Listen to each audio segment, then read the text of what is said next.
Alright people, welcome back to the Cop TV. As you can see, still in the beautiful country of Thailand, still haven't really got over. I'm going to call it a defeat. Everton fans aren't allowed to call it a win, but we're allowed to call it a defeat. Still not over it. Still having nightmares of Michael Oliver. Still having nightmares of James Tarkowski.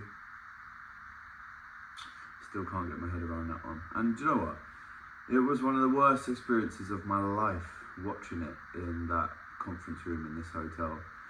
To give a bit of context, I couldn't watch it in a bar because it was Big Buddha Day, and that means no alcohol is served on the island of Koh Samui, but also the whole of Thailand. And second of all, there weren't any bars open at 2:30 in the morning to even show the game. So I kind of assessed all my options and thought, right, in terms of lighting, sound, and privacy, I can watch it in the conference room. But I was 5 seconds away from having one of the best experiences ever in a conference room. But unfortunately, I had one of the worst experiences ever in a conference room. So forget that one. Smash that like button. Look ahead now to Liverpool versus Wolves, which is live Sunday 4:30.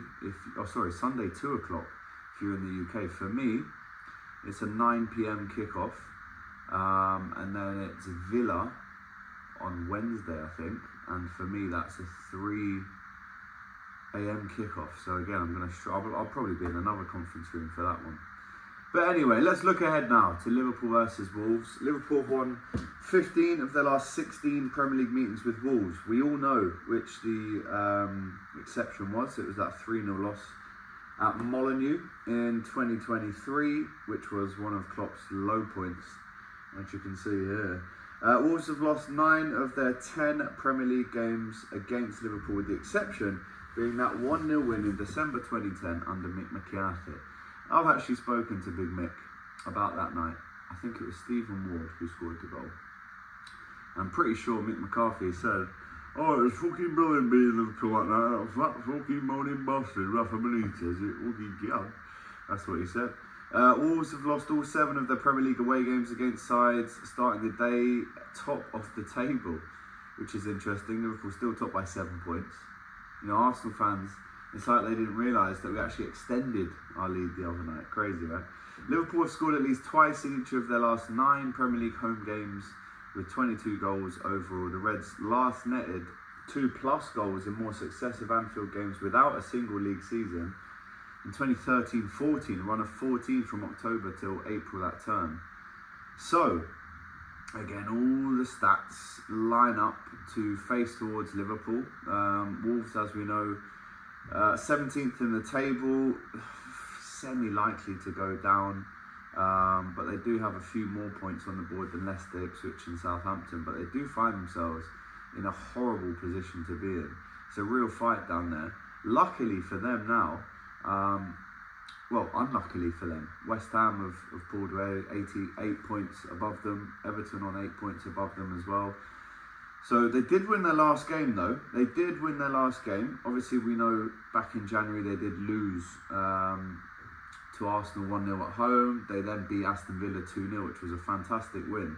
And then they followed that up with an FA Cup 4th round win away to Blackburn Rovers, which is never an easy trip, by the way. So it's Liverpool tomorrow for Wolves, then they go away at Bournemouth, and then they're home to Wolves. They'll be looking at those next 3 games thinking, listen, we're going to lose at Anfield, but let's try and pick up a point at Bournemouth, and let's definitely pick up 3 points at home to Wolves. If you can beat Aston Villa at home, then you should be able to beat Wolves at home.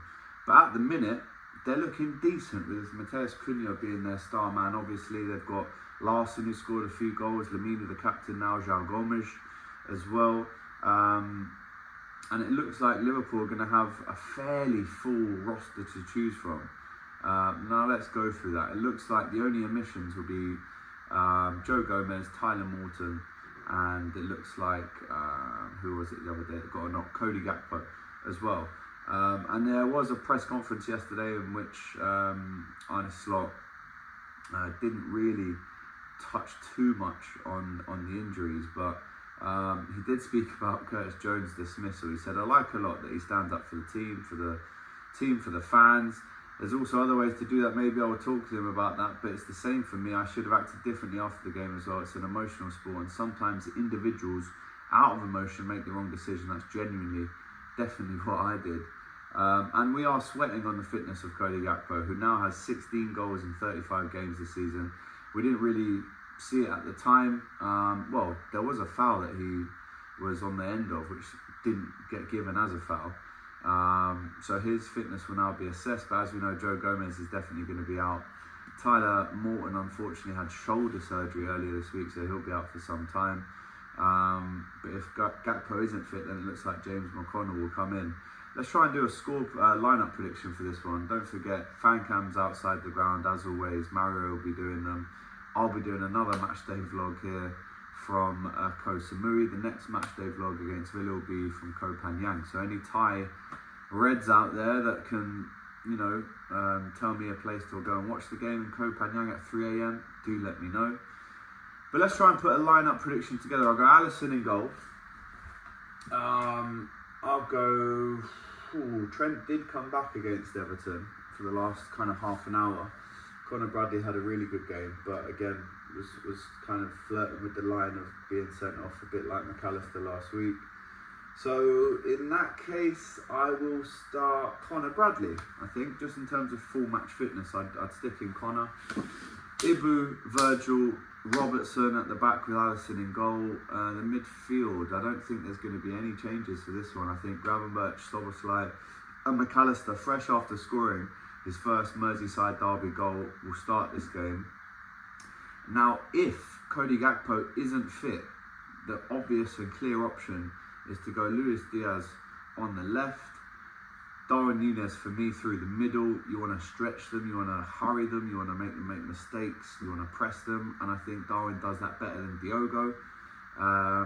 Again, just in terms of match fitness, I go with Darwin over Diogo, and then Mo Salah. So again, you could even play Darwin Núñez on the left and Jota through the middle, because Luis Diaz isn't having the best run of form at the minute. That is another option. But if it is that aforementioned first team that I said, then off the bench you can bring on your, obviously Curtis Jones isn't going to be around now for a game. But you can bring on Harvey Elliott, you can bring on Chiesa, you can bring on Diaz if you don't start him, you can bring on Jota. So the bench is still strong, even with a couple of injuries. So listen, man, this game after the draw against Everton now becomes even more important, because there is obvious time now to start slipping away. If you can beat Wolves, if you can beat Villa, if you can beat City, if you can beat Newcastle, very, very, very, very difficult run that Liverpool have got at the minute. But if you can do all of that, then you are looking at some kind of predicting a date of when Liverpool can actually win the league. I think it's around about 10 more wins would do it.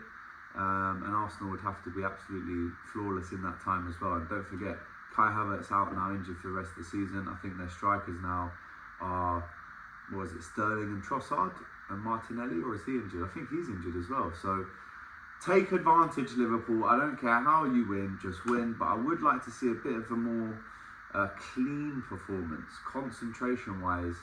For Ibu Konate, he hasn't put a foot wrong all season, but for Ibu Konate, to almost allow Beto to foul him and not win the header, you almost need to take the foul or win the header. You cannot let that ball bounce in the box. It's criminal. It's one of the first things you're taught as a defender of a young age.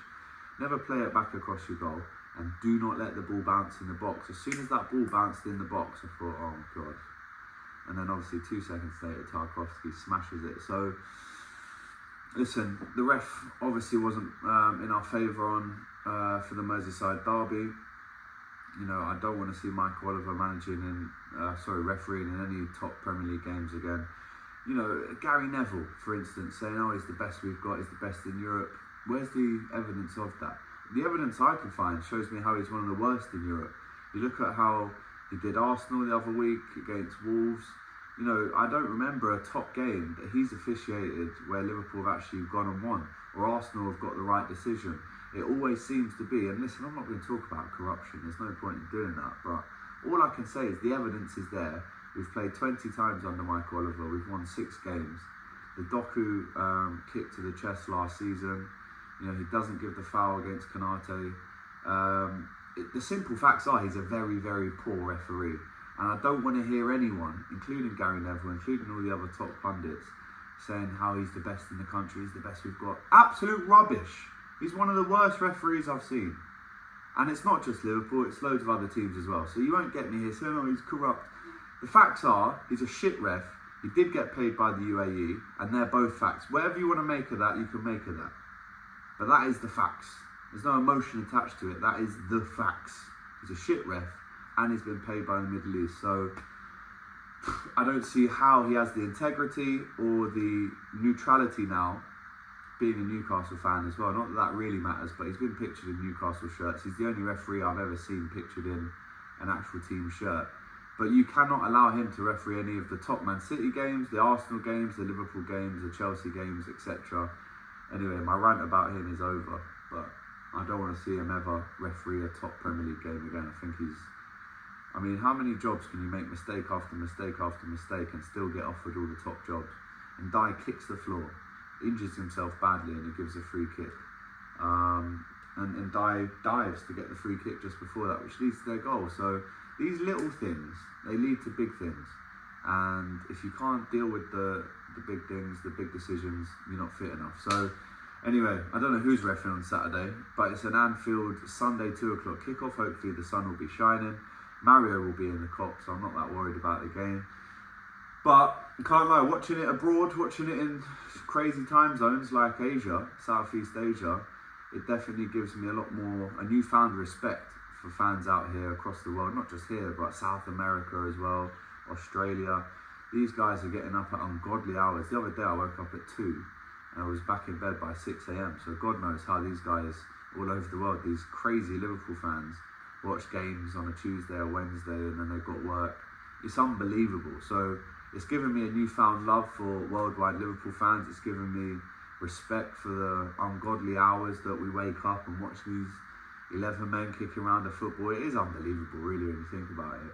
And Liverpool are the most supported team in Thailand, so it's definitely opened my eyes a little bit, around the matchday experience. I'm actually looking forward to watching a game that is going to be at a sensible time of 9 o'clock, even though it's not that sensible, but looking forward to watching it tomorrow. Score prediction, I will go with Liverpool 3-0. A result like that, coupled with an impressive performance, would really bounce Liverpool back up and have that mentality to go again and play Aston Villa as well next Wednesday, and then obviously it's the big one, Man City, next Sunday. So massive 2 weeks this for Liverpool. We have to get through it unscathed. We have to make sure that other teams around us falter, but we've got to do our job primarily, win the game. In terms of goal scorers, I'd like to see Darwin get one. I'd like to see Jota get one. And it would be nice to see Diaz get one. Salah probably will get one, but it would be nice to see Jota, Diaz and Nunez get a goal because they haven't scored for a while, all three of them. So let's get that popping. I'd like a 3-0. I'd like a big lift going into that Aston Villa game next week, which is at home as well. And then maybe you can afford to draw at the Etihad, but then you've got to play Newcastle once in the league, and then obviously we play them in the Carabao Cup final. Not very far away now. So I'm going 3-0. That's my lineup prediction and score prediction done. Let me know yours in the chat, and where you're watching from. Let me know that one too. Guys, it's been a pleasure. From we're not in Bangkok, we're in Koh Samui in Thailand. We'll see you soon. Take care.